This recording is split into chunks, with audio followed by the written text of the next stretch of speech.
From Malachi Smith to Reid Detmers, there's a lot of stuff to talk about on this episode of the Locked On the Louisville podcast. Let's get right on into it. You are Locked On Louisville, your daily podcast on the Louisville Cardinals. Part of the Locked On Podcast Network, your team every day. Hey, what's going on, everyone? Happy Friday. Welcome into another episode of the Locked On Louisville podcast. As always, I'm your host, Dalton Pence. I serve as a credential media member for Cardinal Sports Zone. I also do some PA announcing work for the university in various sports. I want to take this time to personally thank you for making us your first listen of the day. And just a reminder, the Locked On Louisville podcast is free on all streaming services 5 days a week. Your team every day. It's going to be a little bit of a different episode on this Friday edition of the show. We will start out discussing Chattanooga transfer Malachi Smith and if he would be a good fit for the Cardinals roster next season. We will then go into baseball, where former Cardinal star Reid Detmers threw a no-hitter this week. And then finally, we will wrap up the show with a weekly mailbag segment. We'll start out with Malachi Smith. And before I do start talking about the content of the show, I want to apologize for the lighting. For some reason, the settings on this lighting device is really kind of acting up. So I understand it's kind of less than ideal lighting for this. So I do apologize. If you're listening to this on audio, disregard what I just said. But if you're watching on video, obviously, my apologies. But nonetheless, let's get right on into it. Malachi Smith, the Chattanooga transfer, has been, he put his name out there in the NBA draft with the opportunity to come back. I don't think he was invited to the NBA draft combine. He is really not, being involved in any of the mock drafts across the internet. So it seems like all signs are pointing to Smith coming back to college, where he is in the transfer portal. And Smith is a name that Louisville fans have been bringing up. Hasn't been a lot, though, with most fans discussing Tyrese Hunter, Amani Bates, Isaiah Mosley. Well, if this was 2 weeks ago, I think things might be different. But at this point, it seems like Amani Bates is not deciding until mid-June. Tyrese Hunter, who it seemed like the Louisville Cardinals were a favorite for, now might be on the outside looking in with the emergence of Texas and maybe Tennessee. And then Isaiah Mosley, really hasn't been a lot of news surrounding his recruitment. So, it seems like the Louisville Cardinals are, very, very they're in desperation mode in terms of getting guard play, and I don't want that to sound like Kenny Payne and company are desperate. I'm just using that figure of speech to show that the Louisville Cardinals have one guard on their roster legitimately. I know El Ellis is probably the only pure guard on the roster now. Yes, Devin Reed, Kamari Lands, even Mike James, all could see some time at the 2 next season. But regardless, it is evident that this program needs to add guard play for next season, and they have 4 scholarships to do so. Malachi Smith is one of the top names out there. Now, obviously, some players that are currently testing the draft waters, who we might not even be aware that they are in the transfer portal, may end up electing to come back to college, and it seems like that happens every year since that rule was passed. One of the more notable guys that went that route was Marcus Carr last year, who tested the draft waters out of Minnesota and ended up being in the transfer portal and ultimately finding his way down in Texas with Chris Beard. Ultimately, Malachi Smith is a player that I don't see why he wouldn't be a starter next year. The reigning Southern Conference Player of the Year from Chattanooga, the Belleville, Illinois native, 6'4", 205-pound guard, averaged 19.9 points per game on 49, 41, and 83 shooting splits. What I mean by that is 49% from the field, 41% from behind the arc, and 83% from the free throw line. He averaged that to go along with 6.7 rebounds per game, 3.0 assists per game, and 1.7 steals per contest as well. So ultimately, I think that he would be a clear upgrade at the 2 to be able to run alongside L. Ellis. I think that he is able to create with the ball in his hands, but he's also very solid at playing off the ball. So kind of has a skill set reminiscent of Ellis in the way that, kind of a combo guard with some solid size. Ellis being 6'3", Malachi Smith being 6'4". From a rotational standpoint, like I mentioned, I don't see why Smith wouldn't be a starter, even if Kenny Payne was to bring in another starting caliber player. I could see this team possibly going small ball. Malachi Smith being 6'4", he plays a lot bigger than 6'4". When you look at some of the things that he did this past year for Chattanooga, and going back and watching some full games, I went back and watched the full game against Murray State from this past season, and I came away extremely impressed, not only by his ability to score the basketball, which he can do probably better than anyone in his conference, better than anyone in mid-majors. It is just his overall ability to affect the game as a whole. Averaging 6.7 rebounds per game, rebounds extremely well for his size, for his position. Also is an underrated facilitator as well, creating for his teammates. But it was no secret that this past year for Chattanooga, his main role, and I think it's pretty evident, that it was scoring. So as a scorer, something that Louisville needs is a true number one scoring option. I'm not saying he has to come in and average 20 points per game at Louisville. That probably doesn't happen. But I don't think that he is one of those mid-major players that is showing out at a smaller school that would then make the transition to Power 5 and struggle. I think his skill set is extremely translatable to the Power 5. And what I mean by that is it's not the fact that he's a scorer, but it's the way and how he's able to score. I think that he is really very solid in terms of ball handling, being able to create off the dribble, which is an extremely valuable skill. When I do any type of NBA draft analysis and things of that nature, one of the main skills that I'm looking for a player that is revered as a scorer is, okay, is he more of a reactionary scorer in the sense of others have to create for him, or can he take guys on one-on-one? Can he, create and be able to create separation with his ball handling and dribbles? And I think that, the ball's on a string when it's in Malachi Smith's hands. I think that his handles are tight and crisp. I think that overall he does a great job of getting to the rim to where he has extremely good body control, can hang in the air and kind of suspend himself in the air to, try to maneuver the defenders, especially in the paint. So I think his ability to get downhill and create his own offense at the rim is something that, we probably haven't had here at Louisville for some time. I know that Carlik Jones is a player that was able to do that, but, he was sub 6 foot. L. Ellis has shown, the potential to do that, and having two guys that are able to, penetrate the defense and get into the second level of the defense toward the basket and finish around the rim is a very, very solid skill to have.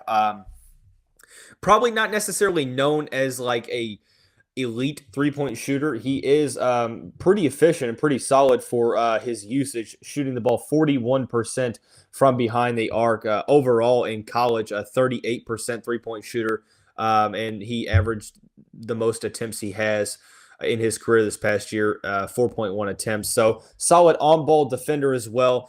I just came away extremely impressed with all of the facets of Malachi Smith's game. I think that he would be a no-brainer addition here for the University of Louisville. I think that he is probably going to be able to fill a couple of roles. Number one, you have a possible number one scoring option. Number two, you have a solid two-way player that can shoot the ball well from three, but also play solid defense. And overall, number three, I think that, his skill set as a whole is cohesive to what, you're looking for in a two guard. And that is a player that doesn't necessarily, stop the flow of the offense story. He has to have the ball in his hands and create in isolation settings, because I think that he's very solid in, not only identifying mismatches, but utilizing that in a strong way. I think that the ball, when it gets into his hands, the offense doesn't stop there. It flows very solid. He's very cohesive on that end of the court to the point to where I think that I would love the pairing of L. Ellis and Malachi Smith in the Louisville backcourt. he wouldn't solve all of the Cardinals' problems. I think that that's the point of having 4 more scholarships, 3 or 4, depending on what Kenny Payne decides to do with those 4. If he decides to kind of hold on to one, if possible NCAA sanctions are looming. But at the end of the day, I'm under I'm under the line of thinking that you're adding best player available. Malachi Smith is one of the best transfers available in the transfer portal currently, and I do think that overall he would be a no-brainer addition here for the University of Louisville. And I'm interested to see how the rest of the roster gets filled out. So hopefully we get some news here soon. But as always, be patient and let the cards unfold before you make any overreactions or anything like that. But that's going to probably be all of the basketball talk that we have until the mailbag. There's a basketball question in there. I want to transfer over into the MLB. I don't think that this has ever been done on this show, or at least when I've been the host of talking about the MLB. Former Cardinals in Major League Baseball. Obviously, with the lockout, the season started a little bit later, so we're really only about 30 games into the 162 game season. But already some big news. Former Cardinals star Reid Detmers threw a no-hitter a couple days ago. We'll talk about the significance of that here in just a second after we talk about our friends over at Built Bar. Imagine dipping your finger into the plastic tub of birthday cake frosting and then opening your eyes and realizing that it's only 150 calories and 16 grams of protein. Well, that's kind of what it's like to eat a birthday cake puff from Built Bar. I just received my birthday cake puffs, and look, I have never had anything like this before. They are available right now, and we can't promise that they will be there tomorrow or go get them today. But you can do that at Built.com. If you haven't tried the puffs, I'll let you in on a little secret because that's what friends do. A chocolate-covered marshmallow protein bar. Yeah, you heard me. That is what it is. Deliciously flavored marshmallow covered in 100% real chocolate. And that's kind of everything that Built Bar has is covered in 100% real chocolate. And this is something that I was skeptical to kind of, dive into because I think that not a huge fan of protein bars. They're chalky, they're waxy, they're plain hard to choke down sometimes. Built Bar, it was very, very evident from the beginning that this was not going to be the same thing. You can check out all of the macros and the healthy benefits at Built.com. Do yourself a favor, go to Built.com right now. Use the promo code LOCKED15 and get 15% off of your order. Once again, that's using the promo code LOCKED15 for 15% off at Built.com. Hey, Cardinal fans, thanks again for making Locked On Louisville your first listen every day. Make sure to go check out Locked On NBA Big Board. Host Rafael Barlow from NBA Draft Junkies and author of the NBA Big Board newsletter is joined by Richard Stamen, Sam Ferris, and Leif Thulin, giving fans an in-depth look into the NBA draft, mock draft, player rankings, and, of course, big boards. It's free and available wherever you get your podcasts. Like I mentioned, we don't talk a ton, or we haven't really talked at all about Cardinal baseball in general, but former Cardinals in the pros, and I will die on this hill every single day of the week. The year that COVID hit the world, that Louisville baseball team, yes, they struggled out of the gate. They the pitching wasn't necessarily the greatest, but they started to kind of put it together right before COVID hit. The 2020 Louisville baseball team was going to win it all. I said it. They were going to win it all. You had Henry Davis, who was ultimately going to be the number 1 overall pick. You have Alex Benelis, who's tearing it up in the minor leagues right now. You have a multitude of other guys who really, really hit the ball well. You had a bullpen that was solid. But the main reason why I said that, and I said that then, and I will say it in 2050, the starting rotation on the weekend was the reason that I believe that Louisville was ultimately going to get over the hump and win their first College World Series. Your Friday starter was Reid Detmers. Just threw a no-hitter for the Los Angeles Angels. Your Saturday starter, just Bobby Miller, the first-round pick of the LA Dodgers in the same year that Detmers went top 10. Miller is ranked as the top pitching prospect in the Dodgers organization, which is ultimately one of the best farm systems, if not the best farm system in baseball. And then Sunday, you had Luke Smith. And Luke Smith was a player who just the year prior went into the College World Series Final Four and pitched a gem against the Vanderbilt Commodores that had J.J. Bleday, so on and so forth. But and I was kind of reminded of this point when Reid Detmers went out and threw a no-hitter against the Tampa Bay Rays a couple of days ago. Detmers, the youngest pitcher in A's organization history to throw a no-hitter, the 12th overall to do so, and the first pitcher this season to throw a no-hitter. I think there's been a couple no-hitters, but they have been staff pitching no-hitters to where it's kind of been combined between pitchers. But Reid Detmers was the first this season and did so in just his 11th start. That's how special it was. 9 innings of work, no hits, only 1 walk. He was 1 walk away from a perfect game. Here's the thing. Through 108 pitches, 68 of those were strikes, but only 2 strikeouts in this one. That means, 25 of the outs were, I think 11 of them were ground outs, 14 of them were fly outs. So the Angels defense was pretty involved in this one because they had to be. Now, granted, I think that the Angels made some very, very solid defensive plays. Reid Detmers did a great job of pitch placement and getting some soft contact. This season overall, last year, I think he's technically considered a rookie this year. Last year, kind of struggled out of the gate. He was 1-3, a 7.4 ERA, started 5 games, through 20 2/3 innings, allowed 26 hits, 17 earned runs. 5 of those were home runs. 11 walks to 19 strikeouts. Opponents' averages 295. The whip was 179. This year, however, all across the board, the peripherals looking better. He's 2-1 to start the season. 3.77 ERA. He started 6 games. The walks numbers are down. Like I said, in those 5 starts last year, he had 11, 8 so far in his 6 this year. 20 strikeouts. So actually struck out more batters last year because his strikeouts over 9 innings last year was 8.27. This year only a 5.81. Now, obviously not necessarily a spring training, so you have to take things with a little bit of a grain of salt. But overall, I really do think that Reid Detmers is pitching a lot better across the board here.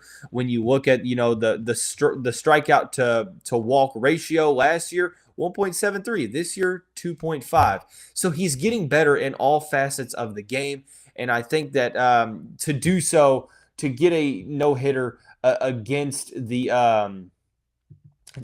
Tampa Bay Rays, who are, it seems like year in, year out, very, very good overall this season. You look at what he did before Tampa Bay in the opening game, the opening game of his season. He threw 4 innings against the Houston Astros, 2 earned runs. He did not have a good outing against the Texas Rangers in his second start back on April 15th. 3 1/3 innings pitched, 6 hits, 5 earned runs. He threw 5 innings in his next 2 starts against Baltimore and Cleveland, respectively, allowing no more than 2 earned runs.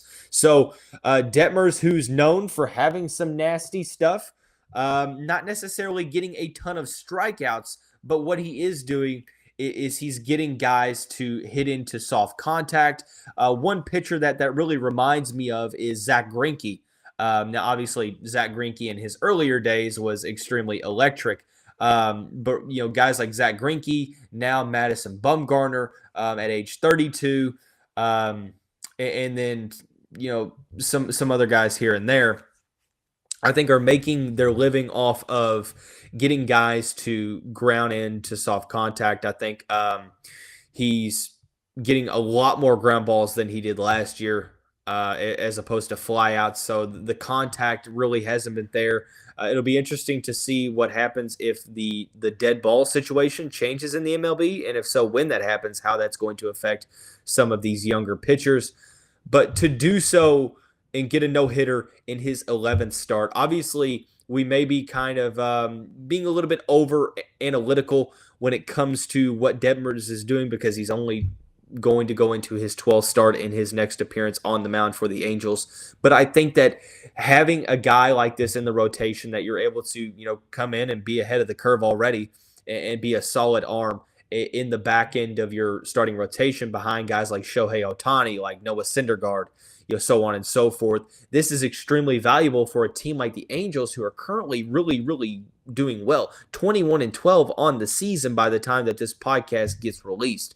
So I have to take things with a grain of salt because it's very, very early, but I love what I'm seeing from Reid Detmers. Shout out to him. Don't let that distract you from the fact that the 2020 Louisville Cardinals baseball team was going to win the College World Series. But I digress. We will end the week, or there might be an episode tomorrow actually, but we'll end this Friday episode talking about the weekly mailbag. We'll answer some of the questions. We'll do that here in just a second after we talk about our friends over at BetOnline. Our partners at BetOnline continue to be the number one source for all of your betting needs and sports info. Find all of the latest odds, news, and sports developments, including this year's basketball playoffs, Major League Baseball scores, fights, and even next season's NFL futures. BetOnline is your continued source for all of your sporting wagering information, from live betting to playoffs, esports, and more. Head to the website today or use your mobile device to learn more about the trends in action. BetOnline, where the game starts. Weekly mailbag time. I didn't forget. Although I may delay it. Sometimes it's Monday, sometimes it's Friday. It always happens. Couple interesting questions, though. I really do have to applaud you all for support or for supporting these, submitting these. And if you have any questions, I know I don't tweet and ask that you respond with questions, but if you all ever have any questions that you want featured on the mailbag, DM my personal Twitter handle in the graphic below at @LO_Louisville is the podcast Twitter page, so check that out. But we'll dive right on into it. This one was actually released on Thursday morning, or submitted on Thursday morning. With the NFL schedule release tonight, what are your thoughts on what Lamar Jackson needs to do in this next season for him to take the next step forward? Is there a level of success he needs to reach? Well, I think for starters, number one, he has to be healthy. The best ability is availability. At the end of last season, obviously, he had some injury issues. Outside of that, outside of the health world, I think he has to make the playoffs. I think that, yes, the AFC is probably better than it has been in quite some time. You have a lot of solid teams with some young quarterbacks. The AFC West is an absolute bloodbath. The AFC East has some solid teams. The AFC South probably got a little bit worse, maybe. But overall, very solid. 3 wildcard teams. I do think that there's a good chance that the Baltimore Ravens could win the AFC North. If they don't, then they're going to have to compete with any of the teams in the AFC West, one of New England or Buffalo, and one of Indianapolis and Tennessee. So it'll be interesting, but I think that Lamar has to make the playoffs this season, and he probably has to get to the AFC semifinals, the divisional round. And that's probably one of those where it depends on who you ask. But ultimately, I think I'm not naive enough to know that the AFC is extremely top-heavy, and making the AFC championship is going to be a task for even the best quarterbacks in the league. So moving on to the basketball realm, are you getting a little bit anxious with the lack of additions to the men's basketball team for next season? A little bit, I'll be honest, because it seems like, with Tyrese Hunter maybe looking to go elsewhere, Amani Bates delaying his decision about a month, which whether or not that has any implication on what he's going to decide to do, that's yet to be seen. There's not a lot of word on Isaiah Mosley. Hasn't been too much of talk about Malachi Smith either, but we know that Kenny Payne works in silence. He works behind the scenes. So as I'm a little bit anxious because there's 4 scholarships that can be filled, I'm still trusting in Kenny Payne. He went out and got Brandon Huntley-Hatfield. He got Devin Ree. There are still players that have entered the portal, but we haven't necessarily seen anything from them because they are currently